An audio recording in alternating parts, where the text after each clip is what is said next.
person. Welcome back to the second part of our NHS West Yorkshire Integrated Care Board meeting. We're here in Huddersfield today, and thank you again to colleagues around the table for their contributions so far. We held our AGM earlier today, and then we have just held the first part of our board meeting in public, particularly looking on reducing health inequalities for children and young people throughout West Yorkshire. We're now into the oversight and assurance section of our agenda. So we have a report on our board assurance framework, which informs our risk management in terms of our strategic aims. And I'm going to hand over to Laura. Thank you very much. So just a short item on the board assurance framework today, and it's deliberately early in the meeting to help us to have that context as we go on to the further discussions. So members of the board will remember at the last meeting I shared the findings of the internal audit into the board assurance framework, which suggested that we needed to have a much more overt link between board discussions and the principal risks that face the ICB. So to support the board in its discussions today, an overview of potential links between each agenda item and the principal risks in the board assurance framework have been set out within the appendix to this report. It's not intended to be an exhaustive list. We did a similar exercise with the committees en route through to board, but it's hopefully a good indication that the items that we're discussing today link really closely with our principal risks and across a real breadth of those principal risks. That was all I was going to say by way of introduction. Thank you, Cathy. It was just to set context. Great, thank you. I don't know if there's any comments at all. I'm looking to Jane, our audit chair, who might want to comment on this, but I've found this a really helpful document to map against our board items today as well as our work. Jane? Yeah, thanks, Cathy, and thanks, Laura. I agree. I think using this going forward to sort of help signposts and make sure we're on track in terms of dealing with major strategic risks, etc., and that were cited on those. I just wanted to mention also it's in the AAA report from the audit committee, but in case we don't get a chance to sort of dwell on it, something that we're going to distribute to board members ahead of the development workshop later in October is a maturity assessment, I guess, that Audit Yorkshire, our internal auditors, have done through their client base in terms of how people are using and applying the sort of board assurance framework within their organisation. So it's a plug that I think it's quite an easy read. We did actually come out pretty well in terms of the assessment within that, but as ever, there's always more we can do in terms of improving. I think this is a really good first step. So more of this would be great. Thank you. Thank you, Jane. AC. Thanks, Chair. Just sort of supporting Laura's conclusion here, because we used it in the last FIPSI meeting, and it was really, really helpful to align the agenda and link the agenda items with the BAF and the risks, and sort of bring it forth. So it will be useful to improve as Jane mentioned, over the next 12 months on how we effectively bring it to all committees.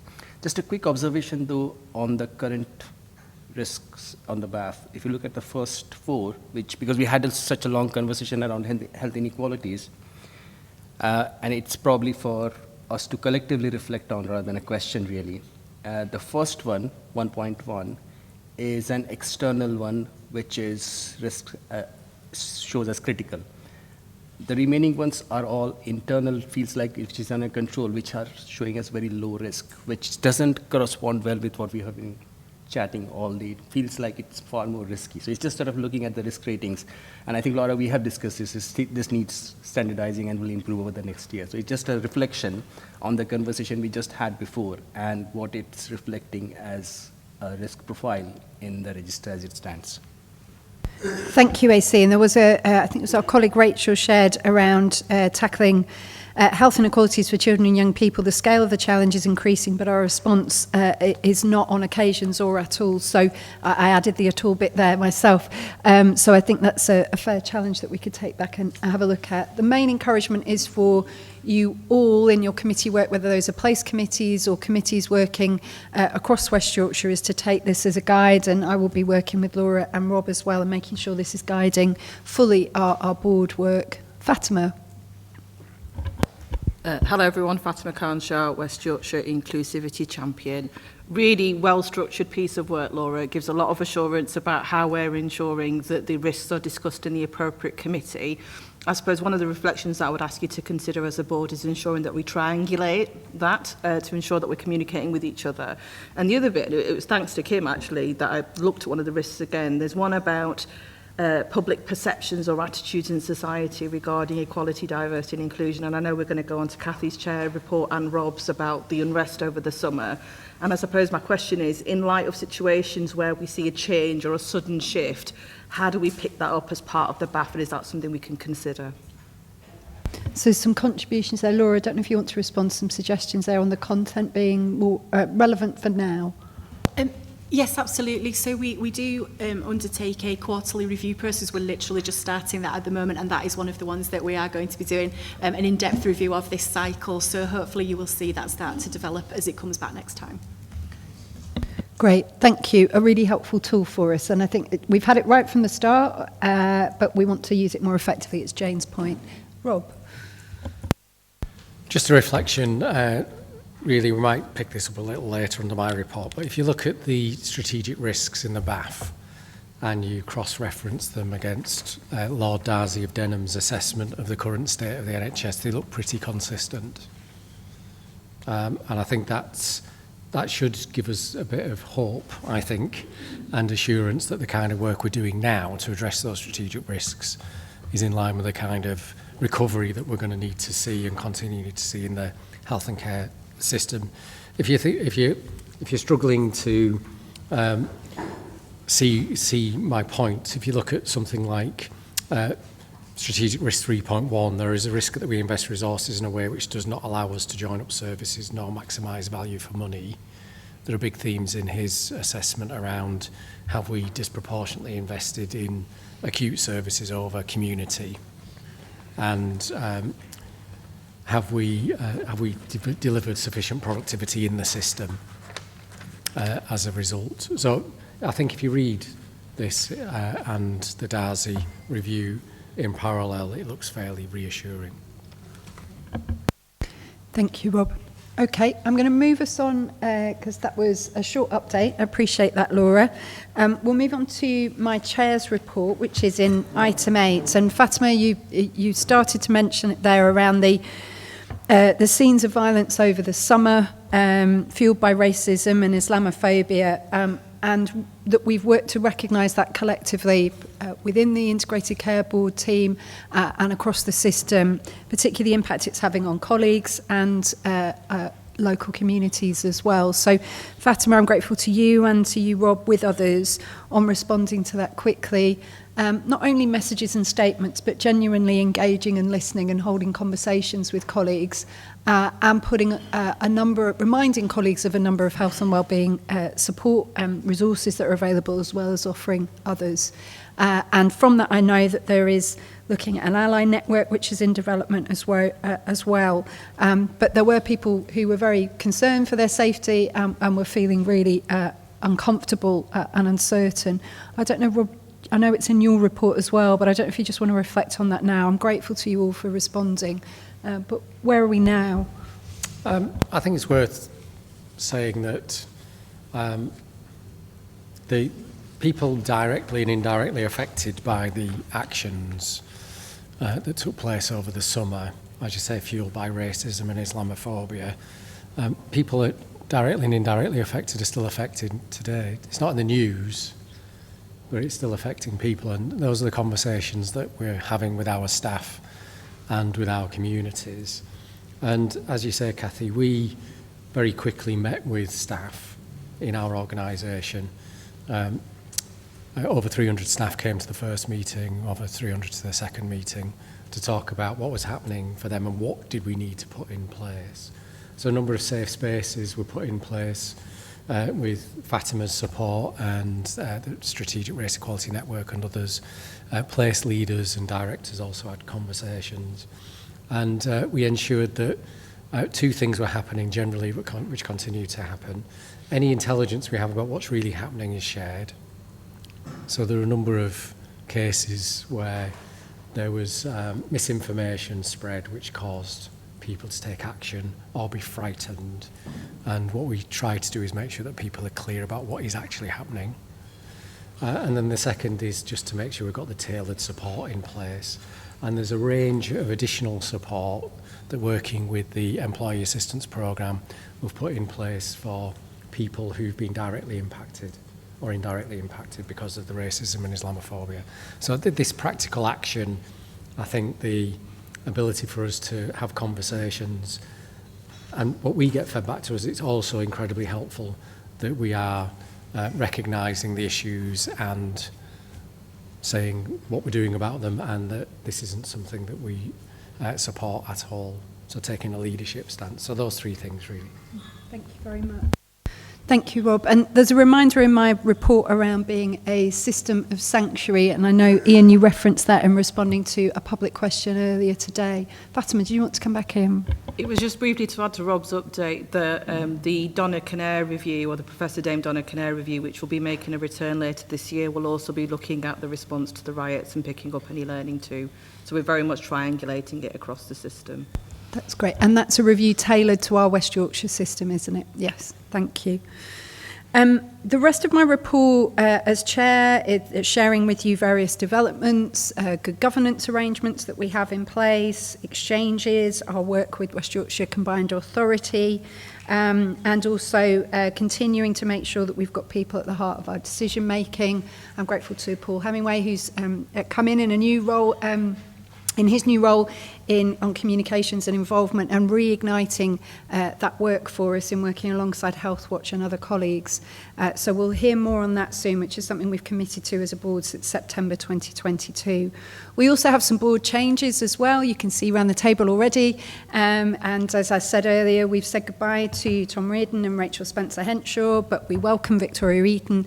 And Rachel Loftus is here representing local authorities today, but we will be welcoming Mariana Paxton in an interim role for local authorities on the board. We also have some retirements coming up, which I'm sure Rob will talk about later. And we also, as you remember, said goodbye to Becky Mulby, a non-exec member of our board, in June, and we will be welcoming soon Nadra Mirza, who is currently on the board of Airedale NHS, who will be coming to join us next month. So there's a variety of things there, information for you, which I hope is really helpful. And again, thanks to our governance colleagues who keep us on track, particularly in embedding our new cycle of governance arrangements, which I hope you can see is seamless, everybody, in the way in which we've moved to a quarterly cycle and the reporting that is coming through committees to come to each board meeting. So thank you for that. Are there any questions at all in relation to the Chair's report? AC and then Rachel.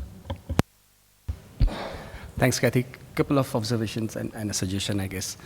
Firstly, thanks a lot for, in section 4.5, there was an oversight arrangement that has been made. And the note is that as part of the assurance process, the regular meetings with the Chief Exec and Director of Finance, effectively Jonathan, and with the place accountable officer, then comes back to the Finance and Investment Committee. And I think that assurance is very useful. So looking forward to the letters that flow through those conversations as additional piece of information and data for triangulation. So really welcome that. The second point was about the exchanges and the planning, the ones that we have planned with Greater Manchester. I'm in touch with their finance chair now. So we are having a conversation building up to that. They are, I think, really useful and insightful in helping us to learn from similar size organization. Finally, just a welcome note on the citizens, the new citizens project. Just a question was, how do we ensure, because I think I looked through that in pretty detail, it's a fairly robust and very useful piece of work that is being used, and the uptake across the system, across transformation or change and improvement is embedded. What is the next, how do we actually manage that process? Okay, thank you, AC. I'm going to, Ian, I don't know if you can come in on the Citizens Project and the report that's been shared in that, but just while Ian prepares his answer. AC, thank you for those points, and as it's shared in my report, we're going to start an exchange, particularly with Greater Manchester system. It's quite informal, it will be within the resources that we have, but it is an open door for colleagues around the table to reach out to their counterpart in that other system as well, to exchange practice, which you've just given an example of how you've done that as well.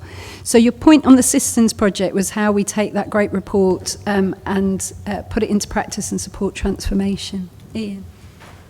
Am I right in thinking that that's been managed through the Power of Communities Board, or is that a different report? Apologies. it's difficult. I'll have to get back to you on that one. Okay. Yes, we can have a conversation in advance of the Transformation Committee. Okay, Thank you. all right. So the two of you already work on transformation together, so I'll leave you to take that outside the meeting. Thank you. Rachel. Rachel Loftus from Local Government. I was just going to add the context, because earlier in the summer we also had violent disturbances in Hare Hills in Leeds that was in part about a lack of faith and trust in public services, and I think connected to the part in the risk register that we just talked about. I think it's really important that we talk about those things in parallel. And then I think linked to that then is also a good, excellent report from the King's Fund about the lessons for the health and care system from the Grenfell inquiry, which also talks about that faith and trust and confidence in communities. So I think if everybody hasn't read those reports and the things that came out of them, it's worth adding to that context. Great, thank you, Rachel. And perhaps a point of reference for our next partnership board meeting, NHS, local authority and voluntary sector coming together as well, which will be happening next month. Majid, do you want to come in? Yeah, so Majid Hussain, non-exec member. I just wanted to pick up on the point about the disturbances. So firstly, we thank Rob and team for the sort of promptness in responding and being very open and honest about what it was and the actions taken to keep our colleagues safe. I think it's really important, building on Fatima's point about a review. The impact is far and wide. Tim spoke about earlier on about speaking to young people who said that maybe the health service isn't for us, and those are potentially our future employees. So I think that it's important that we have a bit of a review, a bit of reflection in terms of what we did, how effective it was, what worked well. Did we miss anything? What would we do differently? Because sadly, it's more than likely to happen again. So, one, from a community perspective, broader impact. Also, this brings back trauma from history. And I think we also need to have a look at our employee assistance programme to see was there an increase in the use of it during this period? If not, does that say something about what's on offer? How is it communicated, etc.? So I think it'd be good to do a reflective piece and lessons learned, so it doesn't feel like a shock if it happens again, and we prayed for it. Thank you. So what were the effective methods, tools, resources? So I think, I don't know if, sorry, I'd suggest Kate and Fatima, if you can take that on board, discuss with Majid afterwards in his non-exec role around particularly workforce and that related health and well-being. There's also something on Freedom to Speak Up, Guardian work as well. I know that you're a champion working with Kate on that as well. So thank you, that's really helpful. Okay, Robin. Yeah, Robin Tuddenham from Calderdale. Just building on that comment, there's been a community recovery fund announced a couple of weeks ago for 20 places, but I think that it's fair to say the government is engaging with local authorities and local areas around the learning from this. It's not something that's just going to be forgotten. There's repair and build work to be done, and I think we're taking a whole regional approach. So there were more people arrested in Yorkshire and Humber than any other region through the disorder. That's one thing. The impact of some of the specific events, in particular Rotherham, are significant, and the way that's going to continue to be an issue we need to address through the work we do around asylum is really important. Just to say that we are in that conversation. Home Office are listening, and we're hoping will learn and work with us on that, but it's encouraging so far. Thank you, Robin. That's really helpful. Okay. I'm going to move us on now to Rob's Chief Exec report, and I may be continuing themes as we go in there, but over to you, Rob, for item 9. Yeah, thank you, Chair. So there's quite a bit in the report, and I'll just highlight 5 points. So the first is, if you hadn't noticed, we've got a new government, and that's set out a bit in the report, and there's, I think, a couple of things to pull out from the government. As Victoria described earlier, the mission-led government wants to focus on things that will improve the population's health. And you can see a number of bills in the King's speech. King Charles III, thank you, Richard Vautry. Obviously, there was a missing digit there. The King's speech sets out some of those acts of Parliament which will support their endeavours. And I think that approach to mission-led government extends to the NHS and to health and care, improving outcomes for local people. So that's the first thing to clock about the new government. The second is that Lord Darcy of Denham has produced his report, and it's available for everyone to read. I think it's fair to say that it's been received relatively well by people in the system and in the service, and is written in a very straightforward style, which I don't think we've seen in other reports previously. Those things, I think the King's speech and Lord Darcy Denham's report, don't of themselves at this point change anything. Because one is, we're going to create some legislation for the future, and one is, this is the state of the nation. There are no actions in the Darcy report. It doesn't say, this is what we're going to do about it. And it's important for us to recognise that. I'll come back to that in a minute. Second thing I want to pull out of the report is about industrial relations. So very good that the first thing that the new government achieved in health and care was an end to the junior doctors dispute, which has caused us disruptions throughout the last 18 months or so, and we all welcome that.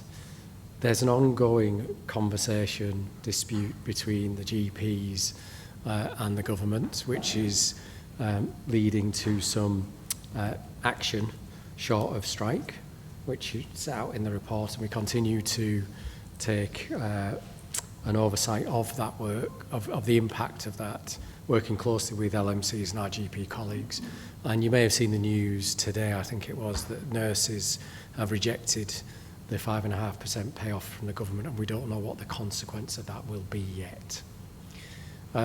So I guess the second thing I wanted to part of the report was that the relationships with our staff and their representatives will continue to be incredibly important at a time when national relationships with staff side are not in the place we would want them to be. The third thing I'd want to part of the report is that we are focused a lot on delivery today and making sure we deliver the plans that have been set for us.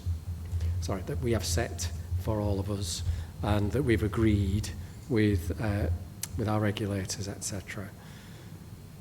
And in that, we've got a very strong focus on winter. So we're constantly having good conversations in places through our provider collaboratives with each other about where are we on the things that we need to do this year. And some of that is supported by and reinforced by the regulatory regime, which again is changing slightly. So you can see in the report which of our providers have enhanced oversight, regional and local oversight, and why. What isn't referenced in the report, which has become clear in the last couple of weeks, is that the focus on 18 weeks in urgent emergency care, the now operational delivery side of things, will be enhanced by improvement work, which is supported by our trusts. And one of our chief executives, Phil Wood, Chief Executive Leeds Teaching Hospitals Trust, is the lead for that, one of the two leads in the region for that. So we're starting to see a shift to some extent towards improvement-led approaches as well as assurance and regulatory approaches. Fourth thing I wanted to pull out was the changes, just to recognise, say thank you to Anthony Keeley, who's going to retire at the end of this calendar year. Lou's here in his stead today to provide support. He's still in post, but has got something else that he has to attend to today. And we are seeing some new capacity and resource in Bradford. So Nancy O'Neill, who's been a fantastic servant to the NHS over 40 years, very competent, safe, excellent, experienced member of staff, is retiring this week. So we wish her well. Therese, do you want to say anything about the two new recruits that you've got in Bradford with Nancy's departure? Yeah, thanks, Rob. Happy to. So we have been out for a full and fair recruitment process. Had lots of interest despite it being over the summer. And we have appointed Helen Farmer, who's an internal candidate. She is an assistant director at the moment, sits within one of our priority programs, works on access. She's Bradford born and bred, and she's really committed to Bradford Place. and we've appointed her in the Transformation Director role. She's absolutely delighted. She started last week. And then in Nancy's role, we've appointed Matt Sandiford, who has come from outside West Yorkshire, though he's done a bit of work in West Yorkshire previously. He has worked for the ambulance service, he's done some ICB work, he's done some acute work, and we're delighted to have him. He started last week as well. So you will see them, hopefully, Chair, we can bring them to the board and they can observe how things work. But some fantastic appointments for Bradford. We feel really pleased about it. Thanks. Thank you for that. So the final thing I'd say, if you look at those things, the fact that we've got a government that's preparing for the future with us, the industrial relations are sketchy in some places at the moment, that we do have to focus on operational delivery as well as the future, and that we've got some changes coming up, there's a bit of a risk, if we're not careful, that we get into a space of, well, let's wait for the 10-year plan. And we've got a 10-year plan coming out next year. The government's just kicked off its processes for developing that. So let's wait. And actually, we've got 10 years then, haven't we, to sort things out. Neither of those things are right. So we can't wait, because we have to focus on improving things today. As we said in the annual report, we're not meeting the constitutional standards and we're not meeting the needs of people every day. We're making improvements, but we're not there yet. So if we look at what Darcy says, and if you look at our BAF, they align. If you look at the actions that we're taking, alongside the 3 shifts government wants to see towards community, towards digital, towards prevention, we've got a huge amount of work in that space. So we just need to keep going in this space, I would say. That's what this report really says. There's a lot of change, but some things stay the same. And what we've got to do is keep the focus and the drive and determination, I think, in all the work that we're doing. Great. Thank you. Thank you, Rob. That's really, really helpful. Has anyone got any questions or comments on what Rob shared? Jane. And then AC. Thanks, Cathy. Thanks, Rob. I just wanted to pick up again on some of the stuff from the Darcy report, and I agree with you in terms of how you can see it does really clearly align with what we're prioritising within the ICB, which is helpful and reassuring, I think, in that sense. And I guess I just wanted to put the challenge to us, or provocation, in terms of we often discuss around the point around shifting the spend from the acute sector into community, etc. It comes through loud and strong in there. We say it, we acknowledge it. But are we being bold enough in terms of the sort of pace at which we have got plans to make a real shift in that space? Question. Why don't we collect a few and come back? AC. Thanks, Cathy. That was my second question. But so I'll go with that first. The 3 things that the Lord Darcy's report sort of suggests was, and you sort of covered that around community, which we know that we are working actively on, digital, which we have been working for the last 12 months, and now we have plans in terms of how we progress this.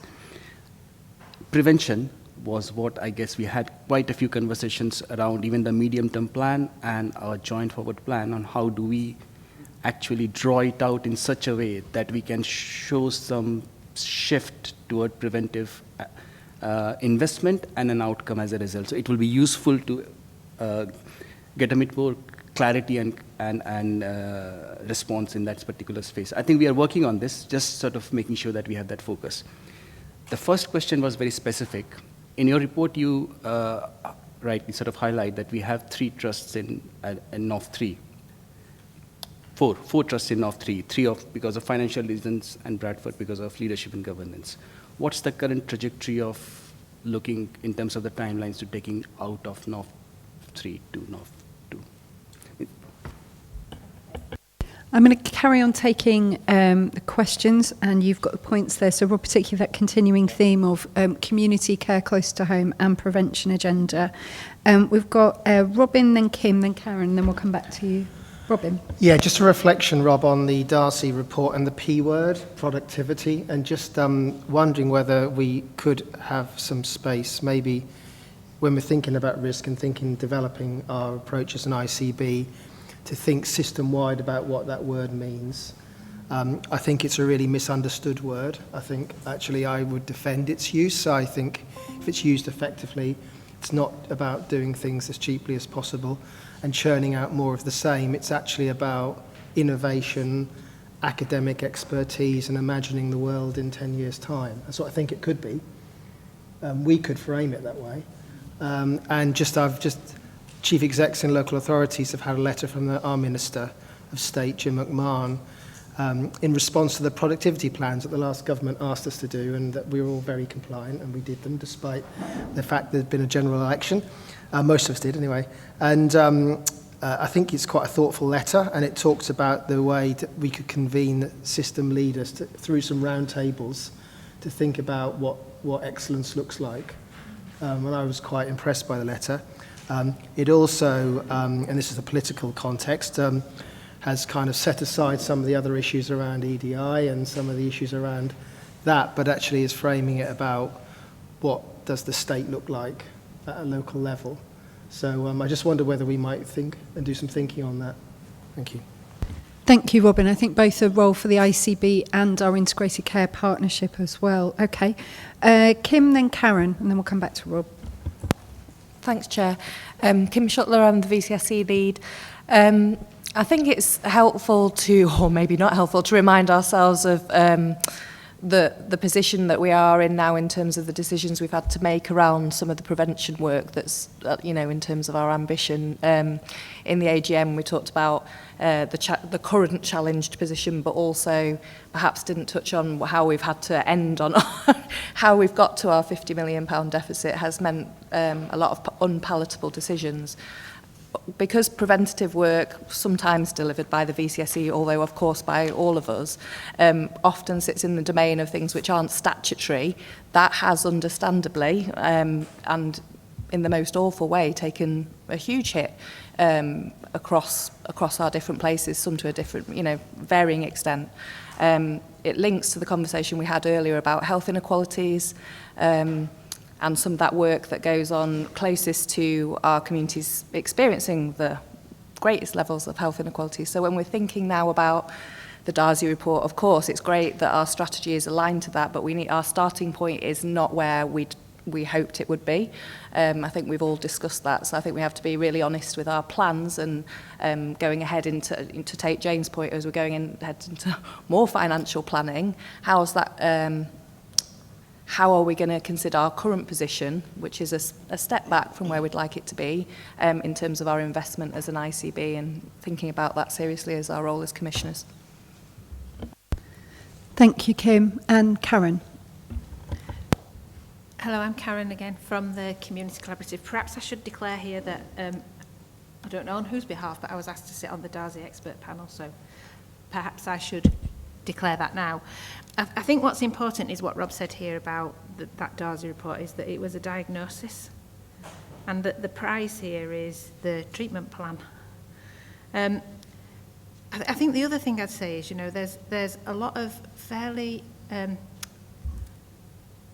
cold, blunt language talking about things like we need to move the money from the acute to the community services in community, not community services. I think it's important to understand it needs all of us. And if I think about the acute colleagues in this space, isn't it really important that we have the transfer of skills to look after more people where they live? I'm looking at Brendan and he's smiling at me. I just think it's really important that it's not quite as blunt as that.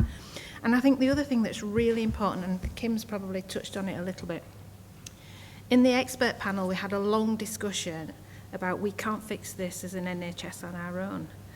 We're not an island, and we need to be humble enough to recognise there are lots of other moving parts, including our local authority colleagues, our hospices, people themselves and their carers who need to be involved in this treatment plan that we designed. So I just think that's really important that we hold that in our minds. Thank you. Brendan, I've got a number of people wanting to come in. Brendan, no?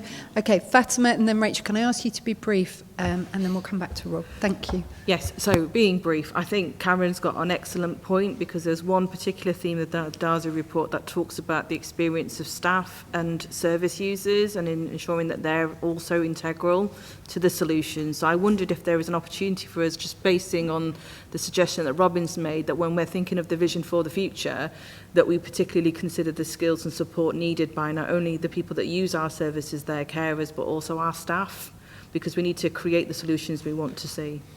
Thank you. Rachel. Apologies, I was going to think it would go without saying, but I'm going to say it anyway, which is obviously the diagnosis in the Darzi report is of the NHS, and the mention of social care in it is as it pertains to the NHS. Lord Darzi himself has clarified that there are other issues around social care that do need to come to national attention, and I think we need to make sure that what we don't do is accidentally fall into that trap of only talking about social care as it pertains to the NHS, but that it is the answer to many of the other issues, but particularly around prevention and well-being. So it's just, I know we don't need to say it in West Yorkshire, but sometimes you do need to say it out loud. Thank you, and it complements what Robin shared. Rob, what are your reflections on that? So I think those are really helpful prompts. I think I'll tie a couple of them together, I think. So our financial strategy previously has been one that tries to map onto our service strategy, where we've said we will disproportionately invest in mental health services, we will disproportionately invest in in primary and community services, etc. There's been a substantial shock to the system because of COVID and the change to the financial regime that we now have to wash through and pay some attention to. I think the government's changes to the the additional roles reimbursement scheme for primary care have been helpful in terms of loosening the definitions around that and what it can be spent on. So you can spend more on general practitioners as well as associated roles. But what Jonathan and colleagues are doing in the medium-term financial refresh is to say, our strategic ambitions in these places, how are we going to meet them? So that's the first thing. I think the second thing, and we need to answer Jane's provocation in doing that. The second thing I would say is that also needs to support Robin's point. So you may have seen I was quoted in the Health Service Journal this week because I was speaking at a Health Service Journal Patient Safety Summit, and I was asked about reducing staffing in acute hospitals, and I said that in itself won't increase productivity because you need a system response. You need to think about what you're doing. And I thought Richard's comments earlier about buy more expensive inhalers because they're more effective for the system. Don't just buy a short use inhaler for £1 because it's cheap. We need to have that sort of mindset across the system. How does the West Yorkshire pound deliver the best outcome for the money, and how productive can we be in the system? So we need to have that conversation about productivity in the systems. It needs to map to the medium-term financial plan, and that needs to support the investment. I think one thing that does need saying, it shouldn't need saying, but does need saying, is we need good, well-staffed hospitals that are effective and productive and doing what hospitals are supposed to do. And the hospital isn't our enemy, and sometimes when I listen to the narrative, it feels like we're spending too much money on hospitals. Well, they're not twiddling their thumbs. They're full of people, often full of people who shouldn't be there. So we need to do something about that too. So in supporting our hospitals, we want good, effective hospitals which are safe and productive in good systems, I think. So let's keep reminding ourselves of that and all of the moving parts. On the NOF3 point, each of the organisations with the region, there is a set of exit criteria which they have to achieve to exit the oversight from the region with support from us. And the timescales on those vary depending upon the conditions within which they've gone into NOF3. I don't know if you want to say anything about that, Jonathan. Yeah. I can just really briefly say, as Rob says, there are a set of exit criteria for all 4 organisations. It is about money, even though leadership and governance appears on the Bradford Teaching Hospitals list. There are about 6 or 7. The 2 key ones, just to answer the question about timing, though, AC. First condition is the in-year position needs to be balanced.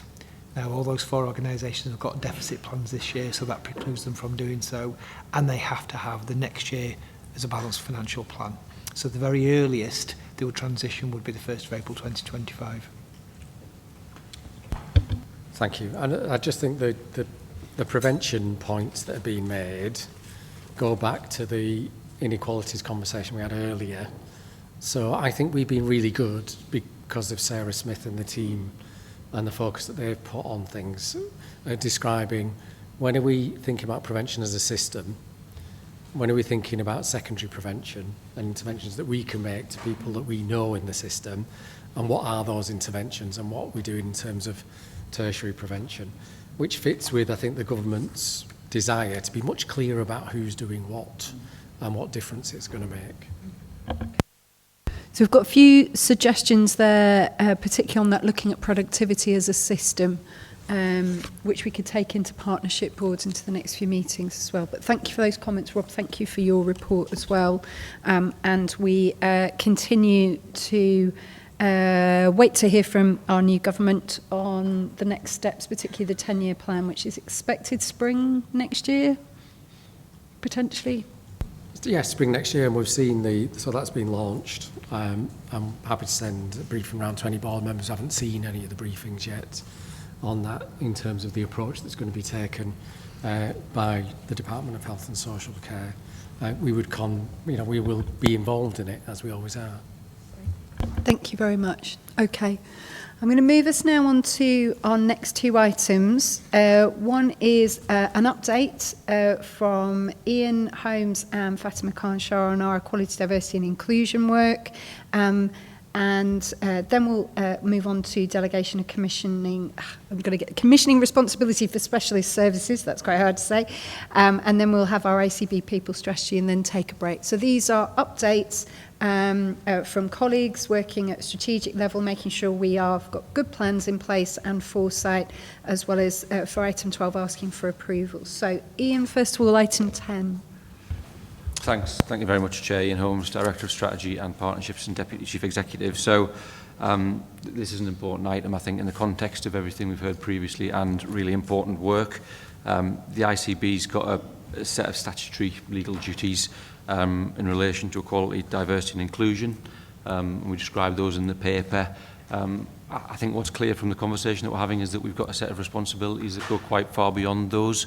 And I think every agenda item we've talked about today, we've talked about the injustices that children and young people see in terms of their life and services they receive. We've talked about the impact of Islamophobia and the race riots a month ago on communities and people who work in our organisations. So it's clear there's a lot of work to be done in this space, building on the good work that we've done already. So I think this item comes at a good time, and as Cathy says, it's an update, and we're updating on 3 issues. The first one is an update in relation to our statutory duties as an NHS organisation, as an ICB. The second one talks a little bit about the work that we've started to develop an EDI strategy for the system. And the third, which Fatima trailed a little bit earlier, talks about the invitation that we've given back to Dame Donna Kinnair to come back and look at the work that's happening in West Yorkshire following the review 4 years ago. So I'll just cover those all briefly, if that's okay, Cathy. So in terms of the statutory duty, section 3 of the document sets these out. I'll not go into this in a huge amount of detail. We've taken detailed papers to the Quality Committee previously. Essentially, we are compliant as an organisation with those statutory duties. That said, there is work to be done, and we've highlighted some of the priorities within that, including the work that we want to do around addressing pay gaps. And what's helpful is that that's cross-referenced in the paper that Susie will present around the plans for the ICB workforce plan. So we've covered that there. The second thing that we wanted to share was the engagement work that we've been doing since just after the election around developing an EDI strategy for the ICS, for the partnership, which will recommit to the agenda and will restate our ambitions for people in West Yorkshire on that agenda. This will be a short, punchy, action-focused strategy and action plan. We've had some really good conversations with partners across the system and members of the public around that, and I'll ask Fatima in a minute to talk a little bit more about what we've heard around that. And then the third part of it, and very much linked to the strategy and the future development of the strategy, is that we've invited Dame Donna Kinnair back for the month of October to review the work that was done 4 years ago. So some of you might remember in October 2020, when the pandemic was still felt like a very real and live thing, we asked Donna Kinnair to lead a commission for West Yorkshire to understand inequalities in communities and staff across West Yorkshire, particularly for global majority staff. We have been quite disciplined, I think, in delivering the response to that commission through our partnership board over the last 4 years, but we're really keen for Dame Donna to come back and have a kind of a bit of an honest assessment and hold the mirror up in terms of where we've got to on that work, strengths, weaknesses and opportunities for the future. So we'll be doing that and building that into the strategy development that will be taken to the partnership board next month. But at that point I'll hand over to Fatima and just to say a little bit more about the engagement that we've done so far. Thanks, Ian. And just sort of a flag, particularly to board members or people watching online, that we are looking for shout-outs of what we call our future EDI strategy. So if you've got any suggestions, drop us a line or contact us on social media. We're always eager to hear from people. What we've tried to do proactively is to speak to seldom heard groups and use various forms of social media as well, because we're recognising, particularly in the context of children and young people, that the usual methodologies of engagement and involvement don't always reach the individuals we want to, which I think is really, really important. Some of the overall themes have been very much that people that are really passionate about equality, diversity and inclusion really want us to continue to build on the West Yorkshire way of doing this, which is something that is, courageous, purposeful, but also impactful, and being able to articulate the impact that we're making. A key element that came up quite a lot was also language, and the language needs to be consistent, and we need to be clear about what we mean by that. And in particular, what we mean by equity and social justice in the context of being an integrated care system, which is able to influence beyond the usual parameters of health and care. So what do we mean in that context, and how can we as leaders of influence include others in the aspiration to make change happen and to be true allies of inclusion, equality and diversity? Another element was very much about fairness and equitable access to treatment and services. But we need to be really clear about the fact that if we are making purposeful interventions, particularly in light of some of the conversations we've had this afternoon about health inequalities, that we're really communicating why we're doing that, what we aspire to do, but also the fact that we can't fix everything. So there will be some decisions that we need to take to prioritise some areas of work above others, which is fine from the people we've spoken to, but we need to explain the case as to why we're doing that. Another element is very much recognising inclusivity and the importance of equity in the space of not everybody is the same. So if we're using the parameters of equality, which is treating everybody in the same way, we're not actually reaching equity, which is recognising the different elements that are impacting people from different walks of life. So if we're talking about people from an age perspective or from mental health perspective or the learning disability, we need to be as a system flexing and meeting those bespoke needs in a much more inclusive way. We're also very mindful that keeping track of those engagement figures means that we need to be responsive. So we're hoping to instill phase 2 of that engagement process and really focusing on what people mean by that particular question. So if they're saying you need more bespoke interventions, what do we mean by that, so that we're very clear what we're signing up to do and the way in which we're going to make that happen. One of the visions and sort of values of West Yorkshire is that we are a data-led system, so all the decisions that we take are evidenced by what the data insight tells us.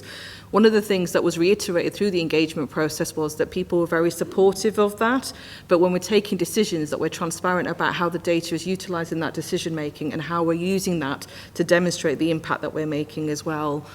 What was really interesting was because some of the engagement process took place over the summer, and we've obviously had some very challenging events, one of the things that we heard loud and clear was a call to action for leaders, for staff members, for services to be better at listening to individuals, about ensuring that we're open and honest and clear and flexible about the impact this has on communities that normally feel marginalised, about staff groups who feel like they can't contribute and influence, and really addressing a theme that came through all the feedback, which is a real need to rebuild trust.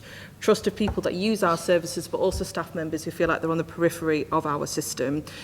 In light of that, current affairs was a massive factor for people that said that we need to take into consideration how the wider determinants in current affairs impact people's health and well-being, really recognising the physiological impact of trauma. And as you know, we're a trauma-informed system, and that's something that we're already working on. We already have a system aspiration to be a workforce that is reflective of the community of West Yorkshire, but that was again reiterated in the feedback with another nuance, which was if we're asking our communities to be part of our workforce, then we need to make sure that we harness their lived experience and the different perspectives that they bring into the work that they're doing to ensure that we meet the needs of our different communities of West Yorkshire. And that obviously includes our children and young people. So I'll leave it there, Ian, if that's all right, but the flag that we are moving towards phase 2 for more in-depth conversations. Great. That is an incredibly welcomed update, thank you. And the fact that you're also connecting it with the partnership board as well as part of our system working is really welcomed. I'm very conscious of time. Hannah, would you like to come in? I wanted to invite Majid, and then I'm going to move us on to the next item. But Fatima and Ian, I really encourage you to engage with board members informally and formally to support the next phase of work. But Hannah, then Majid, and then we'll move on to the next item. Thanks, it's Hannah from Healthwatch Leeds. I just supposed to say this is a really important piece of work, and it should have significant impact on inequalities. That is the target for this piece of work. This is about equity in accessing services. So I suppose and just building on what Fatima said, I think some of the insight and what we heard from people is they feel like they've been giving their feedback for a long time about how services can be improved. There was a real call to action around, is this just going to be another strategy that sits on a shelf, or is it actually going to be a call to action around it? And I think that was the ask from people that engaged. Look, you've asked us to say again what the issues are. Can you do something with it this time? So that the first bit there. It should be a significant plan, not just about the representation in the workforce and supporting the workforce, but about that equity of services. And I'd be really keen to see how, I suppose my question is around how will that then go into local places, and then how will that be monitored from us as a West Yorkshire ICB? Because if it's done right, if we use this tool right, it should have a significant impact on access and health and care's role in terms of inequalities. Thank you. Fatima, that would be really welcome to take that through. Majid, you want to come in? Yeah, thank you. So we've got a new EDI oversight group, so much of this has been discussed in there, so I won't repeat what was said in there. But if you look at section 4.3, in terms of what people have said to us, there's no surprises there. People have been saying, just picking up on Hannah's point, a lot of these things for a number of years. What we need to see now is measures. Okay, it is this today, this is the baseline. What are we striving for? What are we aiming for? And secondly, I think some things we need a system goal. So for example, for too long, too many of our colleagues are being discriminated against by the public, the peers, line managers, which is not acceptable. So as a system, what is our goal? What are we going to do about it? Because some of those levels of discrimination are unacceptable and they've gone on for too long. So I think it's good we have ICB measure, but as a whole system, what is our measure? Similarly, everywhere you go, people speak about a diverse and representative leadership. Okay then, so as a system, what are we going to do? Where do we want to be? What's our ambition? And collectively, what's our collective action to achieve some of these goals? And some of the things what we heard from the inequalities piece earlier on about access, information, basics. Again, people have sort of communicated that via this report. What is it in practice that we're going to do? And I know this is evolving, so some of this is going to come out of the action plan that's going to come. But if we want to have impact and real impact and hold one another, ourselves to account, then we need to see some proper measures in place, some numbers, some aspirations, some ambition, that we can hold ourselves to account that we are moving in the right direction. Majid, thank you. I think that's incredibly helpful. I just want to very briefly, Kate and then Mel, and then Fatima come back, and then we'll move on to the next item. Kate. Hi, I'm Kate Sims. I'm the Director of People for the ICB. I suppose it's an offer, really. In a moment, you're about to hear about the ICB's people strategy, but what you'll hear me say in the intro is that come the beginning of next year, we start to review the West Yorkshire People Strategy. It goes to Fatima's point about our workforce are our communities, and I'm just thinking, Fatima, the work you're doing around the engagement agenda here, let's use that to inform that people strategy rather than me do a duplicated. So I think those two things align really strongly for early next year, hopefully. Great, that's Thank you. really practical. Thank you to Align Plans. Mel? I just wanted to respond back to Hannah about what is happening locally. So in Wakefield, we've got an EDI group that's established, and that will take some practical actions, but I'm sure other places are doing the same. And we're already doing things like workshops. We had one that had 40 delegates last week, looking at, cultural competency. So there's some practical actions taking place, Hannah. Great. Fatima, do you want to briefly respond? Yeah, it was just to assure colleagues that what we're doing in parallel, as well as the engagement, is sort of developing some priorities which will support the actions, because it will be very much an action-focused approach. The triangulation will consist of what we're heard from people, but also what the data and insight tells us, as well as what we must do. So there's kind of like a triangulation underpinned by what we're already doing, which will support, I think, a lot of the feedback that colleagues have shared. And of course, any excuse to hang out with Kate Sims will be at the top of my list. Thank you. Rob just wants to make the final remark on this. Yeah, I think it's worth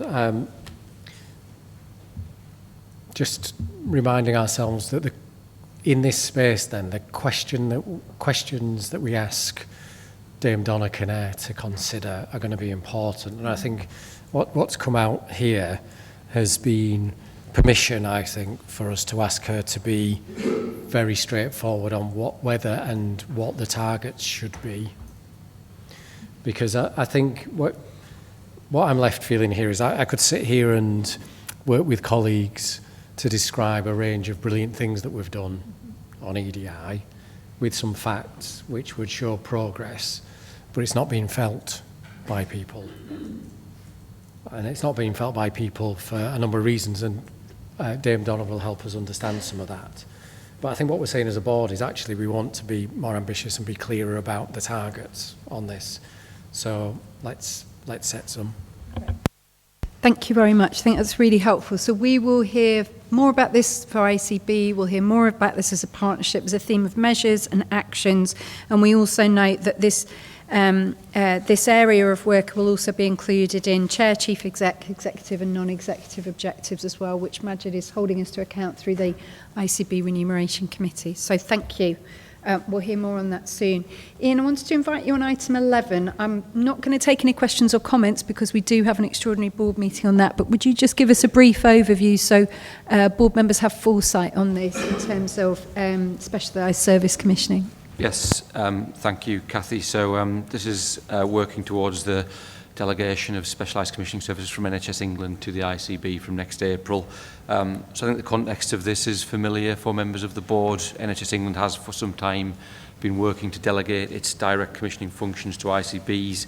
We took on pharmacy, optometry and dental services last April, so April 23, and there's now a clear intention from NHS England to delegate, I think it's 84 specialist service lines to ICBs, which translates to about £500 million of resource for our ICB, most of it in acute services, some of it in mental health services. Strategically, this is the right direction of travel, we believe. The ability to take whole population budgets to join up services, build close relationships with providers and get stronger clinical engagement is the right thing to do. And I think that's supported by our acute colleagues and our mental health colleagues. There's a lot of work to get through between now and next April. And we will need to take a pragmatic approach in terms of what needs to be done before next April and then what can be done subsequently. So we've established a programme board at West Yorkshire level. We're grateful that Phil Wood, who's the Chief Executive of Leeds Teaching Hospitals, is chairing that to manage the work within West Yorkshire. We've set out 6 work streams, which I'll not go through in the interest of time, but which are in the paper.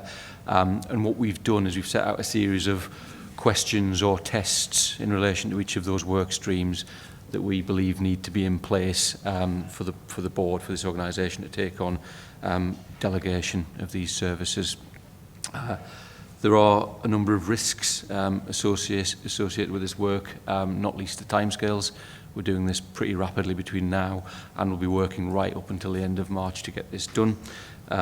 We need to understand the service risks, either specific to organisations or more systemic service risks. We've got a bit of a sense of some of those now. We know that renal is a real pressure point at the minute, and we're doing work on that now to get ahead of it, but we need a full picture of that.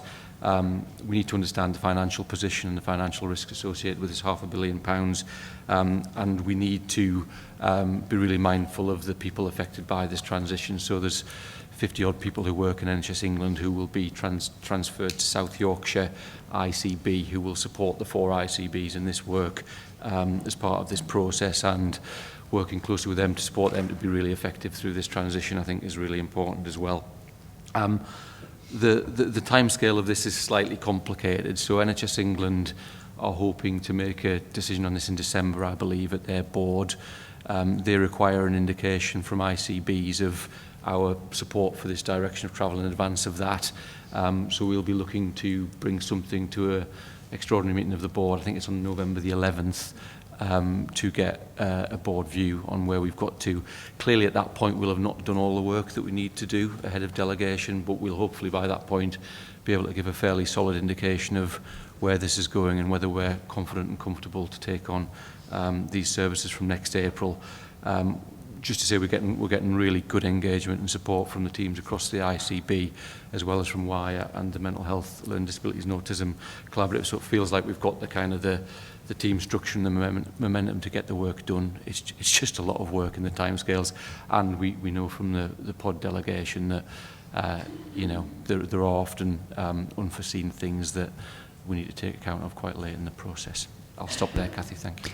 Thank you, Ian. I know Jane, as Audit Chair, wants to come in. I'd just say, colleagues around the table, if you have any comments or queries, I'd suggest, Ian, that people get in contact with you over the next couple of weeks to make sure that that extraordinary board meeting is as productive and supportive and helpful to you as possible. Jane?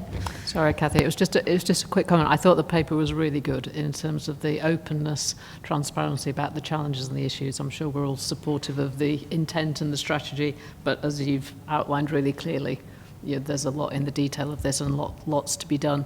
I noted in the recommendations, the last point talks about supporting the intention to delegate Commissioner responsibility subject to sufficient progress being made as set out in this paper. And I guess it was just has the board that's working on this kind of made a judgment ahead of then as to where the bar is in terms of sufficient progress, because we will want to support it and we'll want to be in a position to do this, but maybe thinking ahead of then kind of where is that bar, just in case, because it's about safety, isn't it, in terms of the provision of service from that point on. So just a question.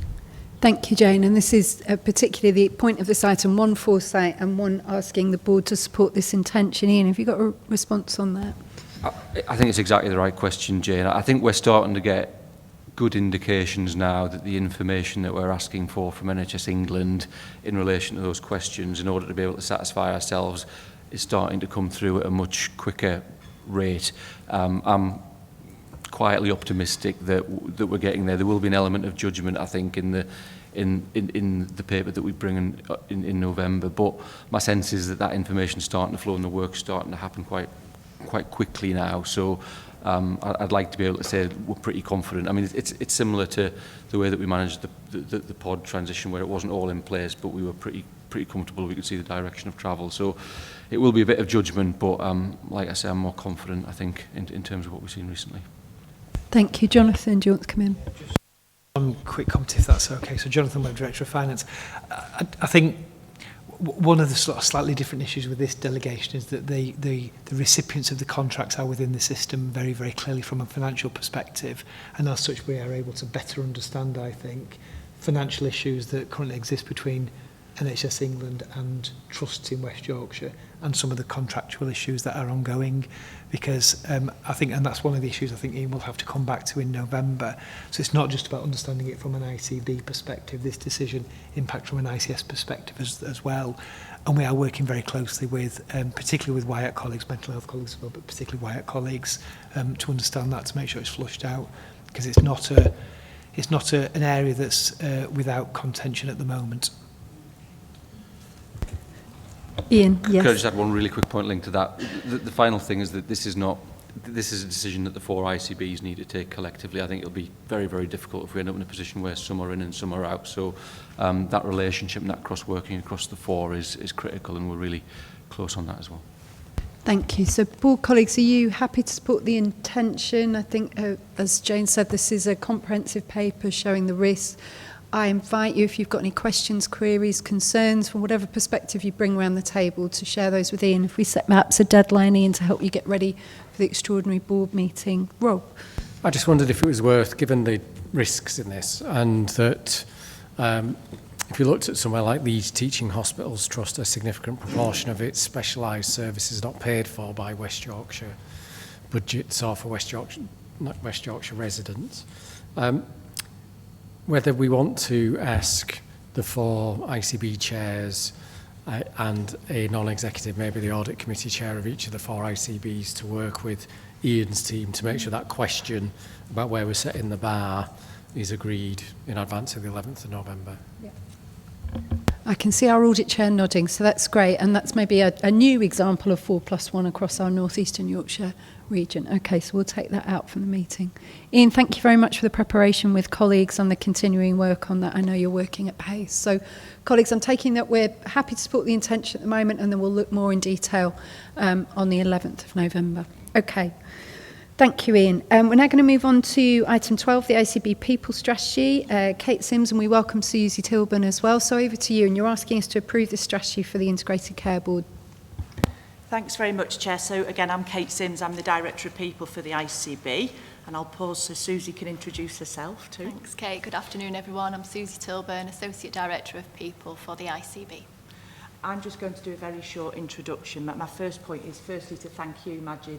Thank you, Majid, for your work as our non-exec lead for people. I know you've been really helpful to Susie as well to help guide. So firstly to say that. I'm really pleased to be here today to present with Susie what is our first ICB People Strategy. I'm going to hand the detail over to Susie in a moment. As I've already just referenced, this, just for clarification, this is the ICB's internal organisational people strategy. As you all know, we do have a really comprehensive West Yorkshire people plan, which does come to an end in 2025. So as I've already referenced, we will be starting to do the engagement work on that very shortly, but certainly in the early year of 2025. So just for clarity, this is the ICB's people plan. Susie has led all of the engagement and development on this, so it's only right that Susie presents the work she's done. But if supported by the board today, it will be launched. And of course, the first natural piece will be for us to develop the action plan behind it. We already talk about where we think some of the measures of success for each of the themes are, but we will develop that action plan with colleagues across the ICB and with very clear goals, as I know Majid would quite rightly want us to say. So over to you, Susie. Thank you. Thank you. As Kate says, we're very pleased to present our organisational people strategy for the ICB to the board today. And in developing the strategy, we've listened to our colleagues through the staff survey results, through talking to our senior leadership teams across the organisation, through our trade unions, and through undertaking a feedback survey with our staff networks and our staff engagement group. This programme of engagement is focused around determining our people priorities to focus on, our level of ambition and opportunities, and how we may improve employee experience through our strategy. What it's told us is that we want a people strategy for the organisation to set the focus. We want it to feel more like one organisation. And we agree with the themes being consistent with those set out in the National People Plan and the West Yorkshire Health and Care Partnership People Plan that Kate's just referenced. And we want to keep it straightforward and focus on doing a smaller and achievable number of things really well. The context for the strategy is introduced by Rob, Kate and Majid as the board level leads, and which sets our commitment to colleagues to building a compassionate workplace that supports, rewards and develops our colleagues with the core enabling foundations of diversity, inclusion and well-being. We've set out a framework for the people strategy that's aligned our themes, our pillars, to those in the National and West Yorkshire People Plans, plus an additional pillar of behaviours and culture that we think will help with where we are as an organisation currently in the areas to focus upon.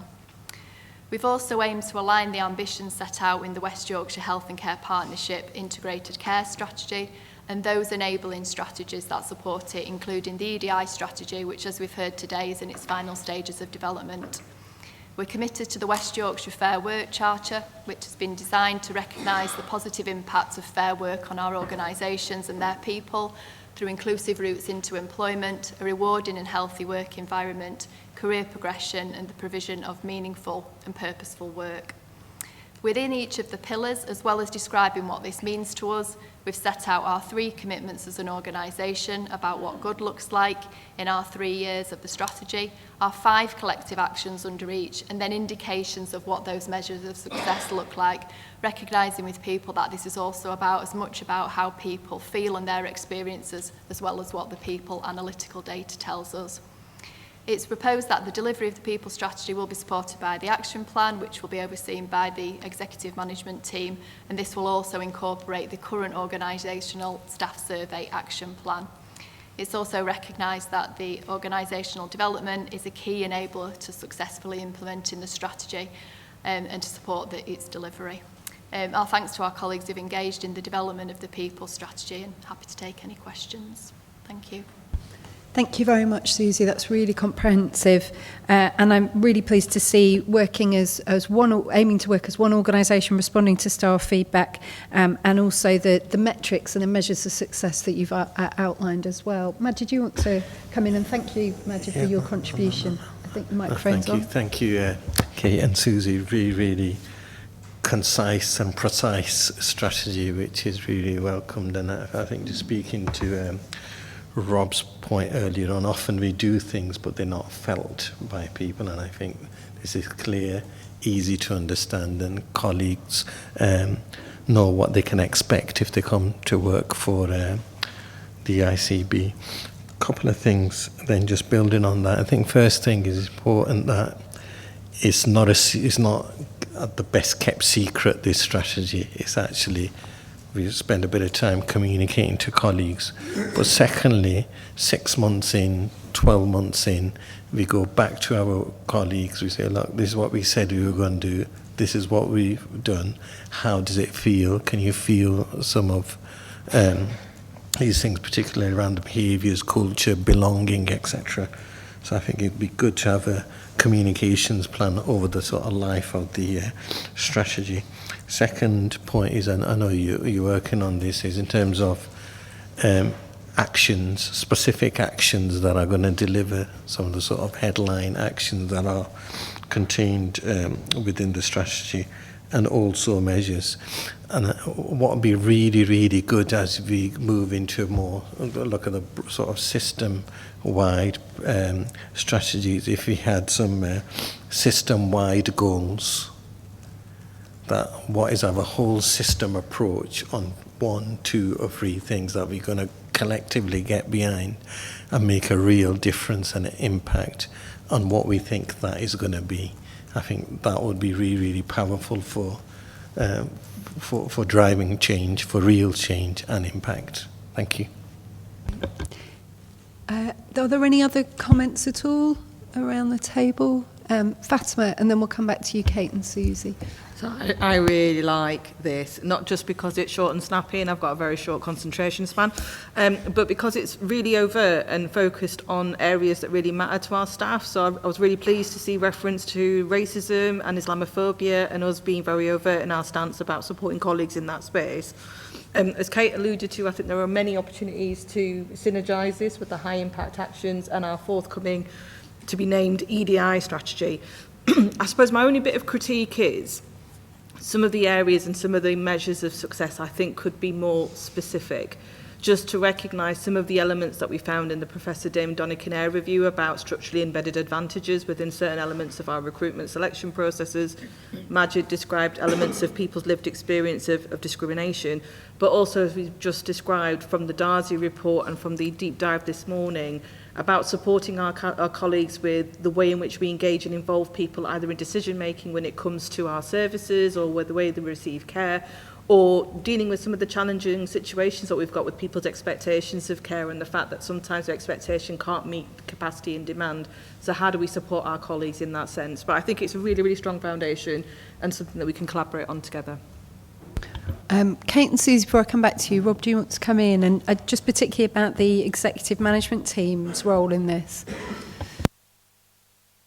Sure. I mean, I think board members and exec colleagues need to be able to role model the things that are in the strategy, is the first thing, because we know we set the tone for people in the organisation, and if they don't see themselves reflected in our behaviours or in the way that we look and act, then they won't believe that we're serious. My comment about the strategy, and it's really something which has struck me today, so I'm really sorry that I'm saying this now. It probably feels like you've written the foreword and now you're saying this, Rob.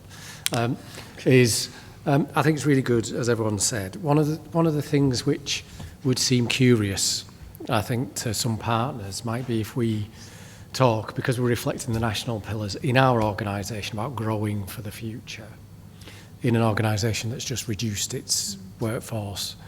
And if we're talking about our staff, I think what we've got insights into from colleagues around the table in places, people like Shaukat coming in fresh, is do we have the skills for the future?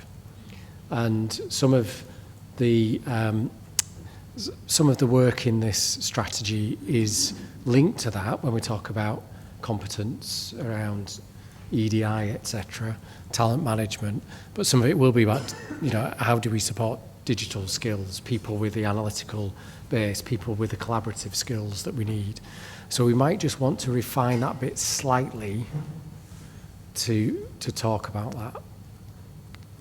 It might be that it comes out in the way that we present it in the future or in some of the just precise actions, but I do think that might be helpful if people agree. Kate and Susie. Should we come back and then... Yes, please. Thank you for the comments, and absolutely, I think this whole piece, I need my glasses on, more specific areas, absolutely, and we will invite you to help us develop the next bit, which is that action plan. I think that's right, and Majid, I know you'll want to see that it's got that ambition in it. I think, Rob, your point's a good one, and when this was developed, we worked really hard in the growing for the future to make sure this isn't about expansion in this time, but this is about each of us in the ICB feeling I can be here, I can grow, I can develop, I can feel valued, I have a voice. So you're right, we probably need to just check that's said enough in the forward, but I think it's that whole point that we're not just talking about perhaps the traditional growing, which is organisational expansion. Susie, have I cut you off there? Is there anything? No, thank you. No, I think that's fine. Thank you for the comments. Kim, very briefly. I think it's great. I think what I'd love to see in the final version is like even more of the West Yorkshire tone coming across in it, because I think we've got a particular sort of personality around how we lead and how we set the culture of West Yorkshire, and conveying that in a way that sort of feels a bit more friendly, would be great, because I think that's what we try to do. So I run a VCSE organisation and I work for the NHS, so I get to see a little bit of both. There's something about, when we talk to our teams in charities, we say, why do you come to work for a charity? And sometimes we have people who move over from the NHS, and so I get an understanding of why people might go to other organisations, and maybe we could learn from different people in the different organisations in the partnership about what makes people really feel like they want to come to be in our ICB, because we need to sort of attract and retain the very best people, don't we? Thank you, Kim. Robin? Well, that's what I was going to say. It's really good because it's so, it's so succinct and focused, but I struggled with belonging. Place isn't the same as directorate. Where's place? Where's West Yorkshire? I didn't feel West Yorkshire, the darkness and the light. We all have a choice about almost everything in our lives, but we all have to be somewhere. Even if a lot of that time that might be in our home environment, we are in a place, and this is quite a powerful and wonderful place. So I just wondered whether we could say something about the place we're in and the place we work affects our learning from others, particularly early in your career. If you're with others, you learn, you collaborate, the energy of being together, and sort of the general sort of sense of belonging. And we've been talking about the next 10 years and the local authority this morning and how we create that sense of belonging to the place. So it feels very live for us. Yeah, so if I was kind of looking, and there's a great story of our place, and we can't tell it all, but I think we need to say that we've got one, and we're quite proud of it, a little bit, I think. Okay, so subject to those pieces of feedback, can we take those on board for the strategy? No, thank you. And I know one or two of those, if we had longer, are touching slightly onto the wider West Yorkshire system. So I'm going to invite colleagues to hold those thoughts, because I will be reviewing the West Yorkshire People Strategy, of which all of this becomes very relevant for those conversations of which you'll all be invited to engage. So thank you. I think it's relevant to this strategy, but perhaps even more so to the big system strategy for people, if that makes sense. Thank you. Yes, it does. Thank you very much. Okay, so colleagues, are we happy in principle to support that? We've got some points of feedback there. This will be overseen by the ACB's executive management team. Any risks will be brought to the Remuneration and Nominations Committee, which Majid chairs. And thank you, colleagues, for bringing it together. Really appreciate it. And thank you, Susie, for such a succinct presentation. Okay, thank you very much. So we're going to take a break now, so we're going to pause the meeting. And colleagues, we're just going to take 5 minutes to then move into system performance. Thank you.